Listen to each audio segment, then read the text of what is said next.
It seems like such a common conflict out there is to be stuck between being selfish and being selfless, helping yourself and helping others. But it's possible that having this conflict reveals that there's something off in the way that either of these things is being pursued, either being selfish and helping yourself or being selfless and helping others. It seems like if they are pursued in the right way, there should be no conflict. In fact, one helps the other. So is it a real principle or just a trick of language, a mindset trick maybe? You be the judge. If you really want to be selfish and help yourself, and that's the only thing that matters, if you're hurting other people in the process, it may not go well for you.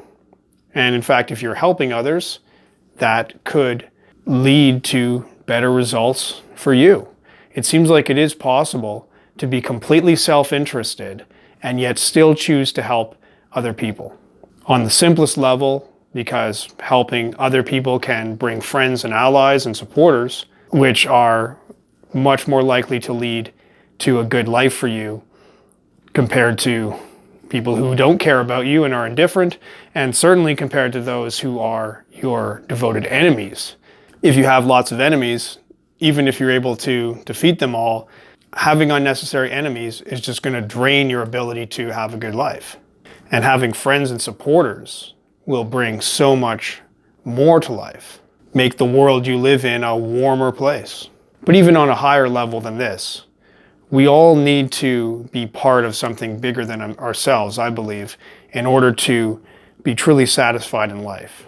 So that purely living for ourselves with no interest beyond it, we become trapped within ourselves and just concerned about always chasing good things for ourselves and ultimately shrinking the world around us, making the world we live in smaller and smaller around ourselves. We're always worried, trying to make sure everything goes right for ourselves, and there's nothing deeper that we can plug into. By helping others, on the other hand, we become part of something bigger than ourselves and can give ourselves so much satisfaction. So this is a selfish argument for being selfless. Now, on the other hand, the selfless argument for being selfish. If we live only for other people, pour out our lives, pour out all our energy towards helping other people, and don't care about ourselves, don't take care of ourselves, how long can we go on? How long can we last? How long can we keep helping people if we let ourselves crumble? I see it so often, people just not taking care of themselves, full of this passionate altruism, giving nature, really wanting to help others. They're really plugged into the bigger picture. They have this higher meaning that they feel they're part of, and yet they're not taking care of themselves.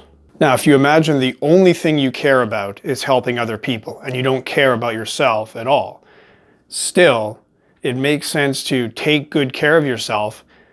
You can think of yourself as a machine for helping others, a machine for doing good.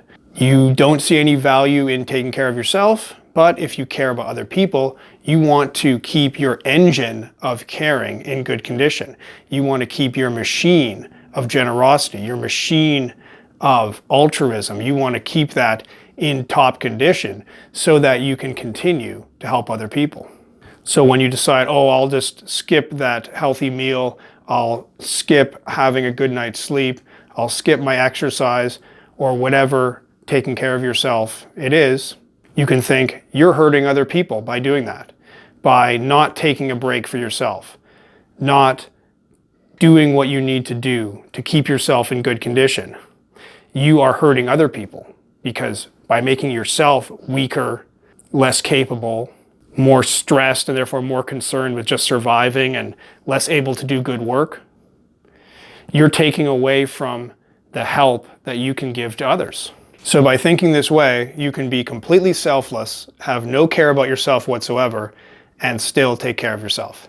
So I find this a fun way to keep that balance between selfishness and selflessness, between caring about myself and taking care of others.